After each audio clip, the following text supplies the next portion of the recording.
감사합니다. 하나님 말씀 사도행전 11장 19절로 30절 말씀입니다.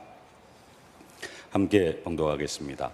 그때 스데반의 일로 일어난 환란으로 말미암아 흩어진 자들이 베니게와 구브로와 안디옥까지 이르러 유대인에게만 말씀을 전하는데, 그 중에 구브로와 구레네 몇 사람이 안디옥에 이르러 헬라인에게도 말하여 주 예수를 전파하니 주의 손이 그들과 함께 하심에 수많은 사람들이 믿고 주께 돌아오더라.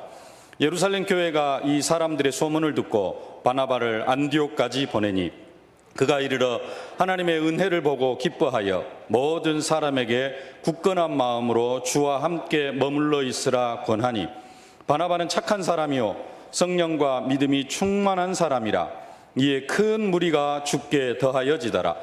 바나바가 사울을 찾으러 다소에 가서 만나매 안디옥에 데리고 와서 둘이 교회에 1년간 모여 있어 큰 무리를 가르쳤고, 제자들이 안디옥에서 비로소 그리스도인이라 일컬음을 받게 되었더라. 그때 선지자들이 예루살렘에서 안디옥에 이르니 그 중에 아고보라 하는 한 사람이 일어나 성령으로 말하되 천하에 큰 흉년이 들리라 하더니 글라우디오 때에 그렇게 되니라. 제자들이 각각 그 힘대로 유대에 사는 형제들에게 부조를 보내기로 작정하고 이를 실행하여 바나바와 사울의 손으로 장로들에게 보내니라. 아멘. 오늘 메시지 제목은 환란 속에 임하는 하나님의 나라입니다. 환란 속에서도 하나님은 우리에게 하나님 나라의 축복을 허락해 주시기를 기뻐하십니다. 지난주 말씀에 어려움 속에 천명이 있다고 그랬습니다. 어려움을 당하는 가운데 그 속에 하나님의 천명이 있다. 어려움과 환란, 그 속에 하나님의 큰 계획이 있는 줄로 압니다. 근데 또 어떤 사람들은 그 어려움을, 또 환란을 조금 착각하는 그런 분들도 계십니다. 내 잘못인데, 내가 조금 잘하면 되는데 내가 좀 이렇게 실수를 하고 잘못해서 오는, 무조건적인 복음 때문에 오는 그런 환란이나 핍박이 아니라 내 잘못으로 오는 그런 환란도 있다라는 겁니다. 유광수 목사님이 한 번은 자기 교회 성도 가정 이야기를 한 번 하셨습니다. 유 목사님이 초창기 때 현장을 다니실 때 유 목사님을 따라서 함께 열심히 이렇게 현장을 다니시는 그런 집사님 한 분이 계셨는데, 조금 엉뚱한 데가 있긴 한데 그래도 워낙 중심이 좋고 또 열심히 있고 현장에서 이렇게 계속해서 복음을 전하다 보니까 열매도 많이 있었다고 합니다. 조금은 엉뚱한 부분이 조금 있으셨대요. 근데 이제 남편은 불신자고 아내가 교회 다니는 것을, 이 집사님이 교회 다니는 것을 많이 싫어하는데,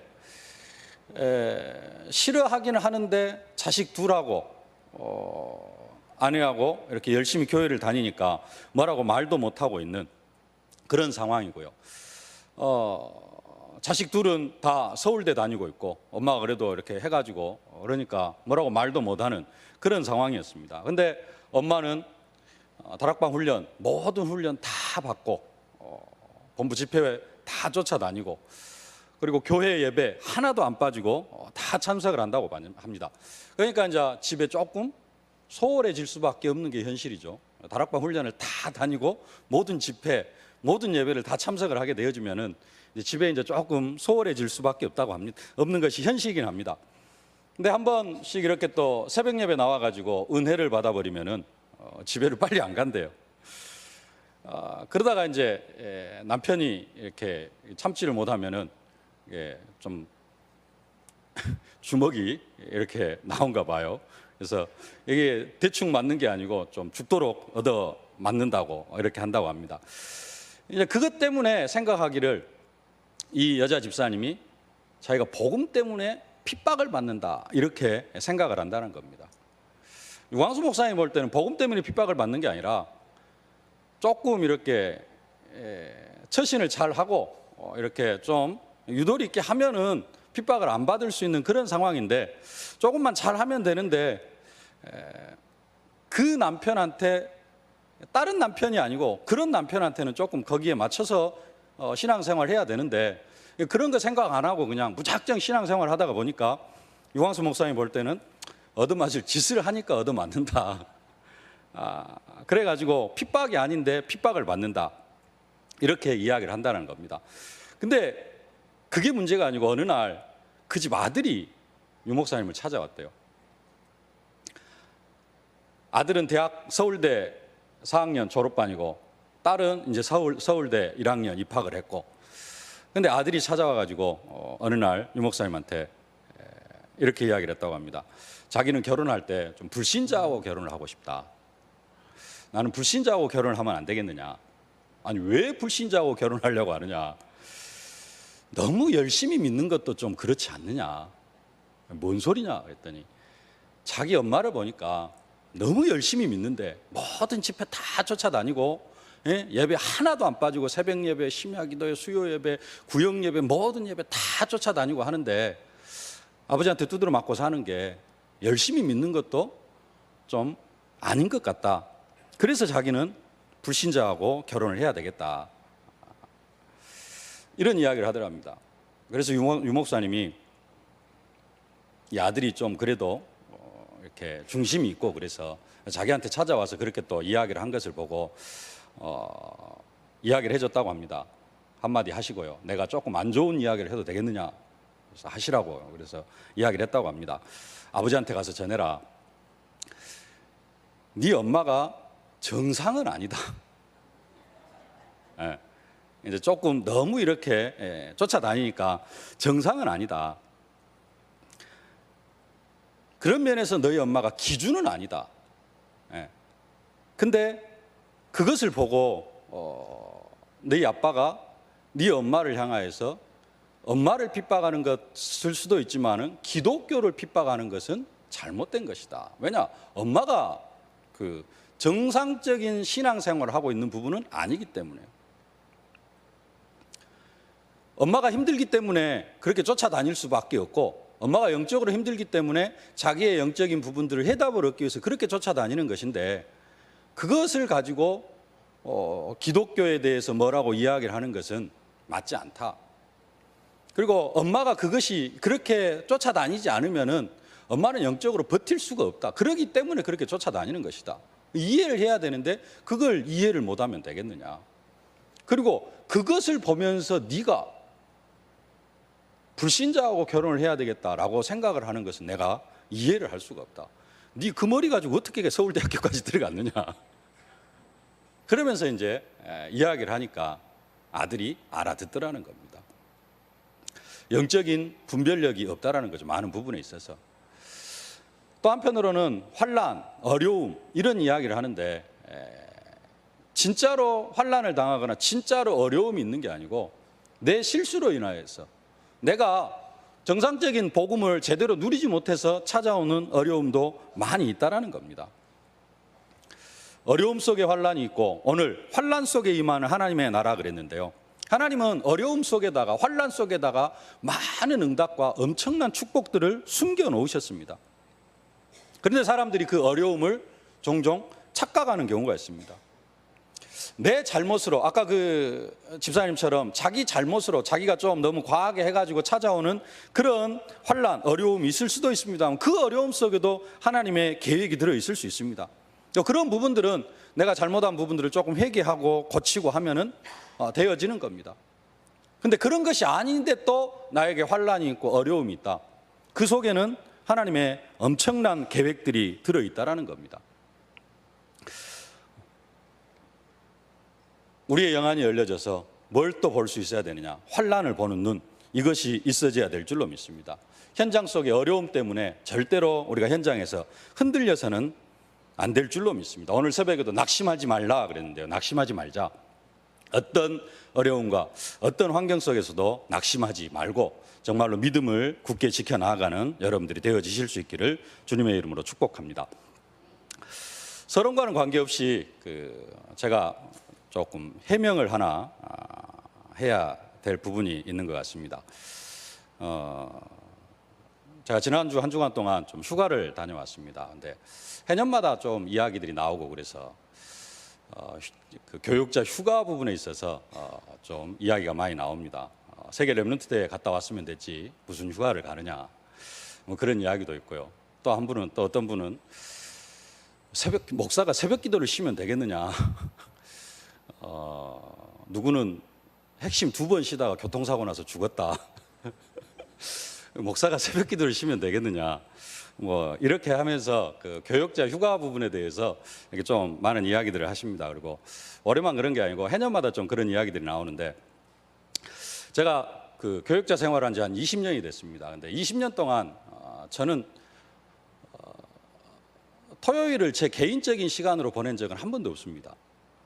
주일은 성도님들도 다 교회에 나와서 이렇게 함께 예배를 드리기 때문에 주일에 대해서는 제가 말씀드릴 게 없고요.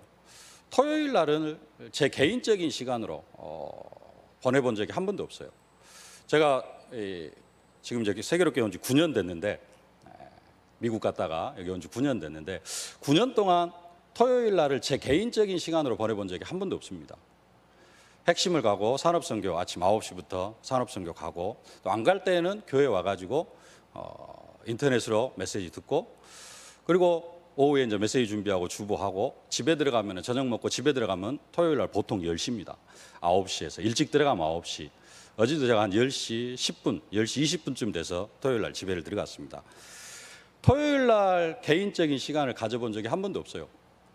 그러다 보니까 제가 제 아이들을 이렇게 토요일 날, 다른 분들은 뭐 토요일 날 이렇게 시간을 내시기도 하고, 뭐 또 못 내신 분들도 많이 있습니다. 아이들 핵심 갔다가 또 신학원 가고 하면 못 내는데, 그래도 방학 때라도 좀 시간을 내서 이렇게 할 수도 있는데, 저는 우리 애들하고 토요일 날 놀아본 적이 하루도 없어요. 뭘 해본 적이 없습니다. 제가 이제 교역자 쉬는 날은 화요일인데, 화요일 날은 애들이 바빠요. 학교 가야죠.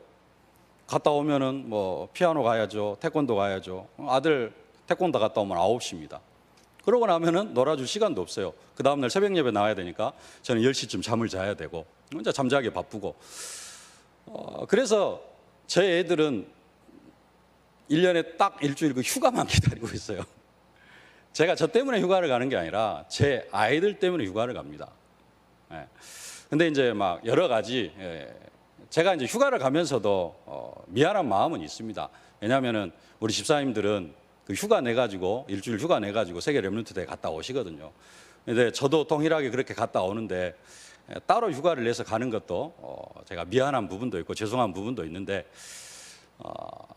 1년 동안 애들하고 놀아줄 수 있는 시간이 별로 없습니다, 제가. 그러다 보니까 어쩔 수 없이 제가 휴가를 갑니다. 애들이 좀 크고 저희들끼리 여행 다니고 할 수 있으면은 저도 아마 휴가를 안 갈 수도 있을 것 같습니다만은, 애들한테 세계 렘넌트 대회 갔다 왔으니까 물놀이 가지 말자. 이게 통하지가 않습니다. 그래서 휴가를 갔다 왔습니다. 왜 그러냐면은 그 목사에 대해서 그런 부분들의 생각을 가지고 있으면은 메시지가 안 들어와요. 제가 아무리 하나님의 말씀을 선포를 해도 메시지를 못 알아듣습니다. 그리고 이상한 생각으로 메시지를 받게 되어져요. 그래서 목사를 조금 이해해 주십사 하는 부분에서, 여러분들이 또 은혜 받는데 지장이 되어지면 안 되기 때문에 제 삶을 조금 말씀을 드렸습니다. 지난주에는 그 어려움에 대해서 모세를 뭘로 이야기를 했냐면 모세의 입양아 입장에서 보았습니다만은, 오늘은 모세의 어머니 요게벳의 입장에서 한번 좀 살펴보십시다. 자기가 아들을 낳았는데 나일강에 던져 죽여야 되는 그런 상황이 되어진 겁니다. 모든 히브리인 남자아이가 태어나면, 여자아이는 관계가 없고 남자아이가 태어나면 나일강에 던지라는 겁니다. 엄청난 환난입니다. 자기 자식을 자기 손으로 강에 빠쳐 죽여야 되는 그런 환난입니다. 그래서 살려보려고 석 달을 숨겼다 그랬습니다. 근데요, 석 달을 크면 어떻게 됩니까? 뭐 울음소리도 있겠습니다만은, 저는 막 태어난 아이는 그렇게 이쁘다라는 부분들은 잘 모르겠더라고요. 근데 한 석 달 정도 크고 100일 정도 되어지면 아기가 이제 방긋방긋 웃고 그러잖아요. 더 나일강에 띄어보내기 어려운, 아기의 웃는 얼굴도 보이고, 처음에는 태어나면 울기만 하지만, 젖달라고 울기만 하지만은 석 달을 키웠고 100일을 키웠으면 이 아이의 눈망울이라든가 웃음이라든가 그게 보이잖아요. 근데 그런 상황 속에서 모세의 어머니 요게벳은 모세를 나일강에 던져 보내야 되는 그런 상황이라는 겁니다. 그래서 나일강에, 그래도 어쩔 수 없이 요게벳은 자기 아들을 나일강에 띄어 보냅니다. 엄청난 환란이죠. 어마어마한 환란입니다.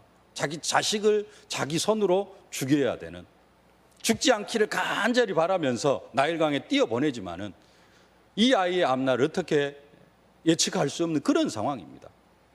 그러나 그 환란 속에는 하나님의 엄청난 계획이 있었다는 겁니다.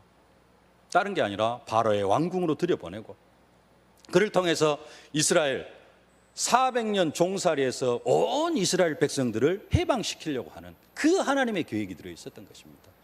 하나님은 80년을 내다보고 모세를 요게벳을 통하여서 나일강에 띄어보내게 하셨다라는 사실. 환란이지만은 그 환란 속에는, 환란이 크면 클수록 그 속에는 하나님의 더 크고 더 엄청난 비밀, 더 엄청난 계획들이 들어있다는 사실입니다. 한나가 자식이 없다고 분인나에게 얼마나 모욕과 멸시를 당했습니까? 정말로 그 모욕과 멸시를 당하는, 그 모욕과 멸시를 참을 수가 없어가지고 하나님 앞에 와서 기도하는데, 그 기도를 보고 또 엘리 제사장이 술 취했다, 왜 낮부터 술을 먹고 그러느냐, 그렇게 할 정도로까지 그 속에 얼마나 큰 이 응어리가 있었으면은, 그래서 기도한 게 나실인이었습니다. 그 나실인을 통하여서, 그 사무엘을 통하여서 하나님은 이스라엘 민족을 다시 회복시키시는 그런 은혜와 축복을 허락하셨던 것입니다. 환란, 나에게 환란이 있는가? 환란이 없다 그러면은 뭐 그냥 넘어갈 수도 있겠습니다만, 혹시 여러분들에게 어려움이 있고 환란이 있다, 환란이 어려우면, 환란이 크면 클수록 그 속에는 하나님의 더 큰 계획이 있는 줄로 믿습니다. 초대교회 계속해서 말씀을 드립니다만은 굉장한 어려움을 당했습니다. 사도행전 1장 14절, 숨어서 그냥 모이면은 죽는 상황입니다. 스데반 집사님 순교당하고, 야고보 사도 순교당하고, 예수님 십자가에 못 박혀 죽였고, 이제 예수님을 믿는, 예수를 믿는 모든 사람들을 다 잡아다가 옥에 가두고 그러려고 하는 그런 상황입니다. 그래서 숨어서 모였습니다. 숨어서 모이는데 거기에도 하나님의 계획이 있어요. 그런 환난과 그런 핍박을 허락하시는 데에도 하나님의 계획이 있다는 겁니다. 어떤 계획이 있느냐? 진짜 제자만 모으시는 하나님의 계획. 예수님이 기적을 베푸실 때 많은 사람들이 따라다녔습니다. 예수님이 공생애 3년 동안 많은 기적들과 많은 이적들을 행하실 때 예수님을 따라다니는 사람이 수도 없이 많았습니다. 어떤 날은 모였는데 5,000명이 모였어요. 남자 장정만 5,000명이 모였습니다. 그래서 보리떡 5개와 물고기 2마리로 5,000명을 먹이시는 기적을 베푸셨습니다. 그 5,000명도 남자 장정만 그렇습니다. 어린아이에다 여자까지 합치면은 10,000명, 15,000명, 20,000명이 되어질 수 있는 그런 상황입니다. 그렇게 많은 사람들이 따라다녔어요. 근데 하나님께서 환란을 허락하시니까, 초대교회 환란을 허락하시니까 다 떨어져 나갑니다. 그냥 무리들은 다 떨어져 나가요. 그리고 누구만 남느냐? 딱 생명 건 제자들. 나는 죽어도 여기에 모여야 된다. 그런 120명의 제자들이 모이는 것입니다. 하나님은 많은 사람을 필요로 하신 것이 아니라는 겁니다. 하나님이 정말로 원하시는 거, 누구를 원하시느냐? 참 제자를 원하셨어요. 그런 환난과 그런 핍박이 없었다면 그냥 3,000명, 5,000명 함께 쭉 들어왔을 겁니다.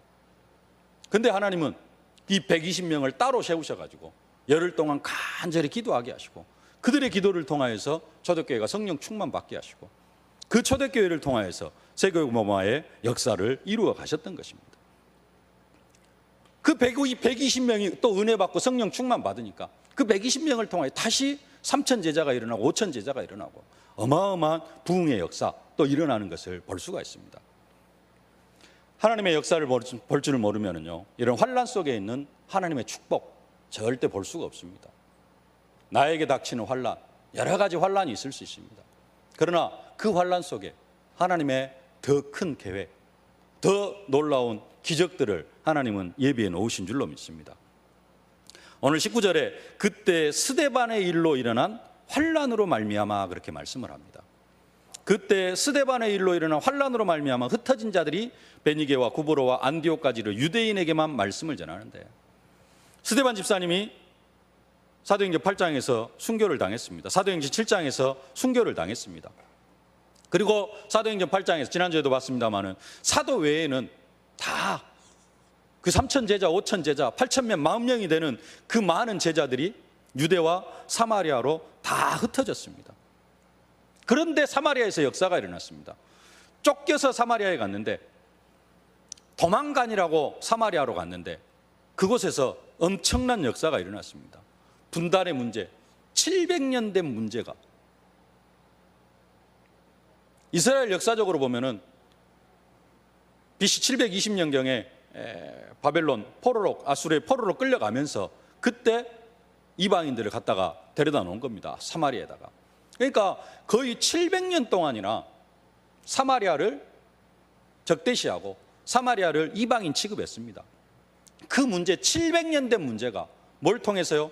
스데반의 환란으로 인하여서 흩어진 그 사람들 때문에 민족의 문제, 700년 분단의 문제가 해결되어지는, 응답을 받는 그러한 축복, 이스라엘에게 있어서는 엄청난 부분이죠.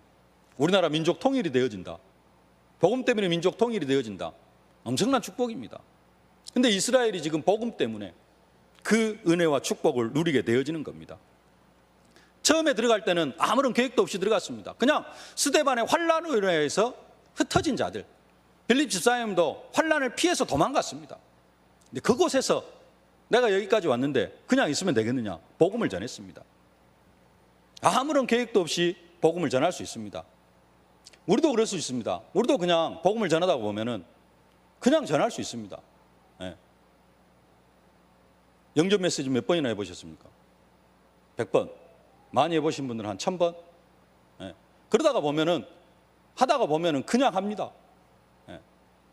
어떤 때는 상대방을 자세히 알고 그들의 영적 문제라든가 영적 문제에 대한 가문의 저주 재앙을 알고 복음을 전하면은 좀 깊게 할 수 있습니다. 근데 어떤 때는 그냥 복음 전해달라 그래요. 그러면은 아무것도 모릅니다. 상대방에 대해서. 그러면 어떻게 하느냐? 그냥 있는 거 그냥 쭉 머릿속에 들어있는 거 이야기합니다. 그럴 수밖에 없어요. 상대방에 대해서 잘 모르니까. 근데 그 복음을 받고 개인은 3대째, 4대째 가문에 내려온 저주와 재앙이 해결되어지기도 하고요. 개인이 10년, 20년 동안 고통당했던 그 영적 문제가 해결이 되어지기도 하는, 나는 그냥 복음을 전할 수 있는데 상대방은 엄청난 기적과 응답을 체험할 수 있는. 빌립 집사님이 사마리아에 도망갔습니다. 도망가가지고 복음을 전했는데 민족의 700년 문제가 해결되어지는 그런 응답과 축복. 더 나아가서 지금 오늘 본문의 배경은 스데반 집사님이 순교를 당하고 본격적으로 이제는 예수 믿는 사람 잡아 죽이는 그런 그 체포단이 구성이 되어졌습니다. 거기에 주역이 누구냐? 사울이라는 청년. 나중에 이 사울이 회심해가지고 바울이 되어지고 세계적인 시대적인 전도자가 되어집니다만은, 이 사울이 회개하기 전에는 예수 믿는 사람 잡아 죽이는 그런 청년이었습니다. 근데 그가 다메섹에서 꼬꾸라지고 하나님의 시간표 속에서 복음을 받고 그들을 통하여서 또 새로운 전도의 문이 열려가고, 그 스데반의 환란으로 인하여서 흩어진 자들이 복음을 안디옥에서 전하게 되어집니다. 스데반 집사님이 죽었는데 그 스데반 집사님의 죽음으로 인해서 열린 문이라는 겁니다. 창세기 12장에 아브라함에게 약속하셨습니다. 너로 말미암아 천하 만민이 복을 받게 될 것이다. 1500년 전에 하나님께서 아브라함에게 하신 약속입니다. 네 씨로 말미암아, 아니 또 네로 말미암아 천하 만민이 복을 받게 될 것이다 약속하셨는데, 그 언약이 1500년 만에 성취되어지는 현장이 바로 이 사도행전 11장의 현장이라는 것입니다. 이사야 60장 2절에 열방이 돌아오게 될 것이다. 예수님 오시기 이사야 거의 700년 전 사람입니다. 그 이사야 선지자를 통해 선포되었던 열왕이 재물을 가지고 내게로 돌아올 것이다 말씀하셨는데, 그 말씀이 성취되어지는 현장입니다. 예수님께서 오직 성령이 너에게 임하시면 너의 권능을 받고 땅끝까지 이르러 내 증인이 되어질 것이라고 약속하셨는데, 그 약속이 성취되어지는 현장, 그게 뭘 통해서요? 스데반의 환란을 통해서. 환란 속에는 하나님의 엄청난 계획이 있습니다. 환란 속에 임하는 하나님 나라의 축복을 사실적으로 발견하고 누리는 여러분들이 되어지실 수 있기를 주님의 이름으로 축복드립니다. 그러려고 하면은 뭘 볼 수 있어야 되느냐? 환란을 볼 수 있어야 됩니다. 환란을 볼 수 있어야 되고, 더 중요한 것, 그 환란 속에 있는 하나님의 축복, 환란 속에 숨겨져 있는 하나님의 축복을 찾아내실 수 있기를 주님의 이름으로 축복합니다. 첫 번째로 환란 속에는 어떤 축복이 숨겨져 있느냐? 전도의 문이 숨겨져 있습니다. 그래서 환란은 전도의 문이 열리는 축복입니다. 우리는 환란을 통하여서, 모든 환란을 통하여서 뭘 볼 수 있어야 되느냐? 전도의 문이 열리는, 이 환란 속에 어떤 전도의 문을 하나님께서 허락하셨는가? 가장 먼저 그것을 볼 수 있어야 됩니다. 오늘 19절로 21절 다시 한번 함께 봉독하겠습니다.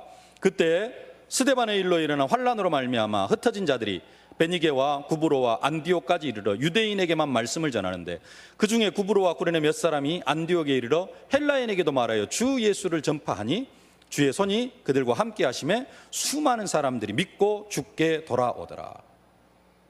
환란 속에서도 하나님은 그 환란에 뭘 허락해 놓으시느냐? 전도의 문을 허락해 놓으시는 겁니다. 진짜 환란을 당할 때 우리는 다른 거 보는 게 아니라, 그 환란 속에서 내가 어렵다 힘들다 그거 보는 게 아니라, 우리는 그 환란 속에서 하나님 어떤 전도의 문을 열어 놓으셨는가? 사도 바울이 감옥에 갇히는 환란을 당했습니다. 죽도록 맞고 바울과 실라가 감옥에 갇혔습니다. 하나님은 그 감옥에서 간수의 가정을 예비해 놓으셨던 것입니다. 바울이 로마로 가다가 풍랑을 만났습니다. 풍랑 만나가지고 배에 타고 있던 사람들 다 죽을 수밖에 없는 그런 상황이 되어졌습니다. 그러나 그런 풍랑, 그런 환란을 통하여서 하나님은 그 배에 있는 모든 사람들을 다 바울의 손에 맡기고, 또 멜리데라는 섬에 도착했는데 그 멜리데라는 섬에 가장 높은 사람 버블리오하고 그 모든 섬 사람들을 다 바울의 손에 맡깁니다. 환란, 풍랑, 그 속에 하나님은 반드시 뭘 허락해 놓으시느냐? 전도의 물을 허락해 놓으시는 것을 볼 수가 있습니다. 우리 속에서 성령께서 하시는 일, 다른 것을 하시는 일이 아니라, 오직 성령이 너에게 임하시면 너희가 권능을 받고 땅끝까지 이르러 내 증인이 되리라 그랬습니다. 우리 속에서 성령께서 하시는 일, 다른 일을 하시는 게 아니라 우리가 증인의 사명을 감당해 나아가는 그런 일들을 하도록 하나님은 환란 속에다가 전도의 문을 예비해 놓으시는 줄로 믿습니다. 베드로 사도가 그랬고요, 스데반 집사님이 그랬고, 빌립 집사님이 그랬고, 모든 환란, 그 사람들이 당하는 환란 속에다가 그 환란을 당할 때마다 뭘 선포하게 만드느냐?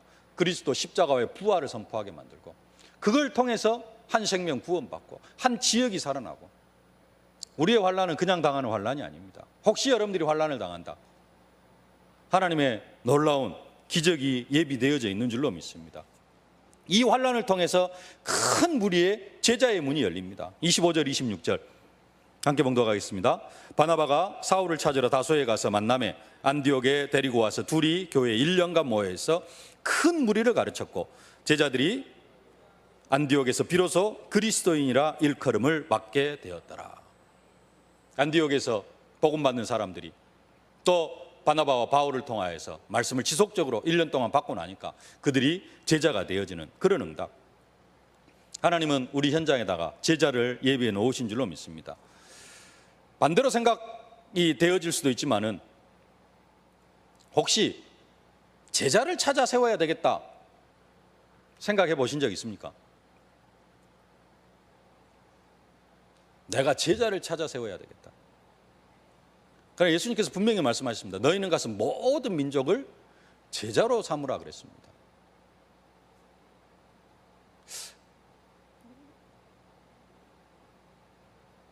왜 제자 정신이 없냐라고 했을 때, 내가 제자를 키우려고 하는 생각이었기 때문에 그럴 수도 있다, 나는 그런 생각을 해봤습니다. 분명히 예수님께서 말씀하셨습니다. 너희는 가서 모든 민족을 제자로 삼아 그랬습니다. 목사님에게만 명령하시는 것이 아니고, 저에게만 명령하시는 것이 아니고, 저와 여러분들에게 함께 명령하시는 명령입니다. 여러분들도 뭘 삼나요?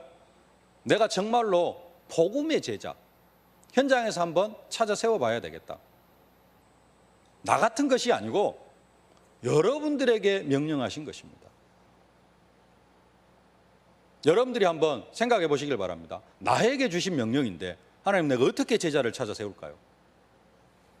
제자를 찾아 세우려고 하면은 뭐가 필요하느냐? 제자 정신이 필요합니다. 그리고 여러분들이 제자가 되어지면 또 제자를 세우려고 하는 제자가 세워질 수밖에 없는 그런 은혜가 임하게 되어질 줄로 믿습니다. 오늘 새로운 기도 제목 한 가지 더. 진짜 내가 뭐 해야 되겠다? 제자를 찾아 세워야 되겠다. 그냥 전도하는 게 아니라 한 사람 영접시키고 한 사람에게 복음 전하고 그게 아니라 하나님, 내가 제자를 세우게 하여 주옵소서. 이제 막 예수 믿는 사람이라도 그 예수 믿는 사람에게도 말씀하시는 말씀입니다. 너희는 가서 모든 민족을 제자로 삼아. 하나님, 나도 제자 세우게 하여 주옵소서. 예수님의 지상 명령이라니까요. 예수님 최고의 명령입니다. 모든 민족을 제자로 삼아라. 우리에게 뭐가 있어야 되느냐? 하나님, 내가 제자를 세우게 하여 주옵소서. 여러분들이 이 부분을 가지고 정말로 기도한다면 진짜가 제자가 세워지고 여러분들이 또 제자로 세워지는 그런 응답과 축복을 누리게 되어질 줄로 믿습니다. 두 번째로 환난을 통하여서 예비해 놓으신 축복은 뭐냐? 환난을 통하여 임한 하나님의 나라는 뭐냐? 선교의 문이 열리는 축복입니다. 계속해서 말씀드린다면 이 세상 역사는 또 내 인생 역사는 뭘 향해서 달려가느냐? 하나님은 다른 것으로 내 인생을 이끌어가는 것이 아니라 이 천국 복음이 모든 민족에게 증거되게 온 세상에 전파되리니 그제야 끝이 오리라. 구약의 모든 사람들은 창세기 3장 15절 여자의 후손, 거기에 대한 오시는 길로 또 그 여자의 후손의 모형으로 세워졌던 것처럼 우리의 인생은 뭘로 재해석되어지느냐? 땅끝까지 이르러 증인이 되리라. 이 천국 복음이 모든 민족에게 증언되기 위하여 온 세상에 전파되리니 그제야 끝이 오리라. 이것으로 우리의 인생은 해석되어져야 됩니다. 그리고 여기에 방향이 맞춰져야 됩니다. 그것을 하나님은 축복하시고 그 사람을 하나님이 축복하시고 거기에 방향 맞춰진 사람 하나님께서 사용하실 줄로 믿습니다. 어느 날 한 집사님이 이런 질문을 했어요. 마태복음 24장 천국 복음이 모든 민족에게 증언되기 위해 온 세상에 전파되리니 그제야 끝이 오리라 그랬는데 이 개념이 어떤 개념입니까? 라고 질문을 하더라고요. 그래서 제가 그 질문을 받고 그 자리에서 저도 좀 생각을 해봤습니다.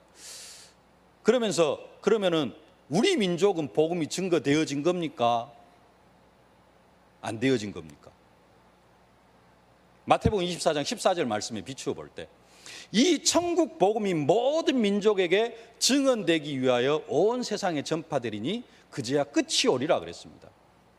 그럼 언제 끝이 옵니까?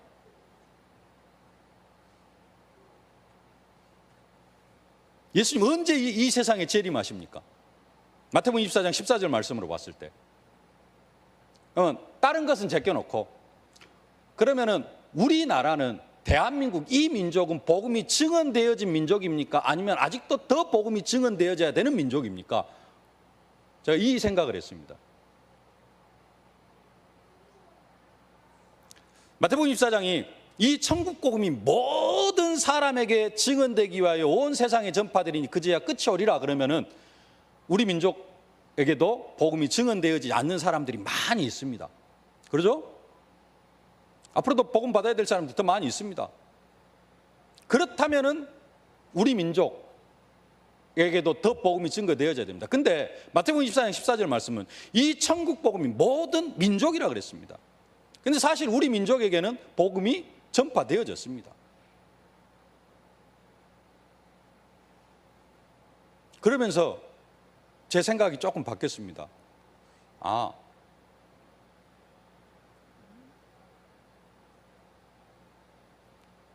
지역 전도 중요합니다. 그리고 가정복음화, 가문복음화 중요합니다. 근데 이 세상 역사가 마태복음 24장 14절을 정점으로 향해서 달려가고 있기 때문에 진짜 우리가 해야 될 일은 뭐냐? 선교해야 되겠구나. 선교. 왜? 그제야 끝이 오기 때문에. 예수님 절대 오지 마십시오. 이런 생각을 가지고 있으면 선교 안 해도 되는데 주 예수에 어서 오시옵소서. 진짜 하나님 나라의 축복을 누리려고 하면 우리가 뭐 해야 되느냐? 선교해야 되겠구나. 제가 그 생각을 하게 되어졌습니다. 오늘 본문의 가장 큰 축복 20절입니다. 20절 말씀. 20절 함께 봉독하겠습니다. 그 중에 구브로와 구레네 몇 사람이 안디옥에 이르러 헬라인에게도 말하여 주 예수를 전파하니. 헬라인에게도 말하여 주 예수를 전파하니. 선교의 문을 연 겁니다. 사도행전 10장에 베드로 사도가 고넬료에게 로마 사람에게 처음으로 복음을 증거하긴 했습니다마는 본격적으로 이방인 선교의 문이 열리는 게 어디냐? 이 사도행전 11장 20절 말씀. 헬라인에게도 말하여 주 예수를 전파하니. 사도행전 1장 8절 땅끝, 하나님께서 예수님께서 약속하셨는데 그 땅끝으로 복음이 확산되어지는 그런 시간표입니다. 최고의 축복 속으로 들어가는 그런 응답과 축복을 누리게 되어지는 것입니다. 우리는 환난을 통하여서 뭘 발견해야 되느냐? 선교의 문을 발견해야 될 줄로 믿습니다. 이 선교의 문은 개인적인 환난이라기보다는 교회적으로 환난, 교회적으로 힘들고 교회적으로 교회 경제가 어렵고 교회 뭐가 좀 잘 안 되어지고, 이때 우리 교회가 진짜 어디 속으로 들어가야 되느냐? 선교 속으로 들어가야 될 줄로 믿습니다. 초대교회 엄청난 환난에 임했습니다. 왜 하나님께서 초대교회 모든 성도들을 다 흩어버리셨느냐? 다른 거 하라고 흩으신 게 아니라 선교하라고. 우리 교회 더 선교의 시간표 속으로 들어가야 될 줄로 믿습니다. 세 번째, 환난을 통하여 임한 하나님 나라의 축복은 주의 손이 함께하고 주의 은혜가 보이는 그 축복이 임했습니다. 21절부터 23절까지 함께 봉독하겠습니다. 주의 손이 그들과 함께 하심에 수많은 사람들이 믿고 주께 돌아오더라. 예루살렘 교회가 이 사람들의 소문을 듣고 바나바를 안디옥까지 보내니 그가 이르러 하나님의 은혜를 보고 기뻐하여 모든 사람에게 굳건한 마음으로 주와 함께 머물러 있으라 권하니. 주의 손이 함께하고 주의 은혜가 보였다 그럽니다. 왜 나에게만 이런 문제가 있습니까? 다른 사람에게는 없는데 왜 나에게만 이런 문제가 있습니까? 성경을 보실 수 있길 바랍니다. 그게 뭐냐? 나에게 주시는 십자가입니다. 내가 져야 될 십자가입니다. 왜 나에게 이런 문제가 있습니까? 어떻게 보면은 외부에서 닥치는 환난보다도 더 큰 문제일 수 있습니다. 왜 우리 집에는 장애인이 있습니까? 이런 질문을 할 수 있습니다. 왜 지금 다른 사람들이 다 받고 있는 그런 영적인 축복, 하나님 나라의 축복을 왜 나는 못 받고 있습니까? 환난을 보는 눈이 있어야 됩니다. 거기에는 여러분들이 지금 고난당하고 있고 기도하면 응답되어진다고 했는데 나에게는 응답보다는 환난이 지속되어지는 것 같습니다. 어려움이 지속되어지는 것 같습니다. 그 어려움을 복음으로 잘 해석하실 수 있길 바랍니다. 그 어려움 속에는 하나님의 어마어마한 축복, 하나님의 어마어마한 기적이 준비되어져 있다는 겁니다. 이것을 보지 못하면 사람들이 중간에 포기해버립니다. 좌절해버리고 낙심해버립니다. 그러면 하나님의 축복도 누리지를 못하게 되어집니다.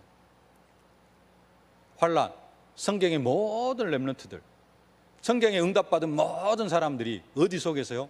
환난 속에서, 어려움 속에서 응답을 발견하고 그 어려움 속에서 천명을 깨닫고 하나님의 기적을 체험했습니다.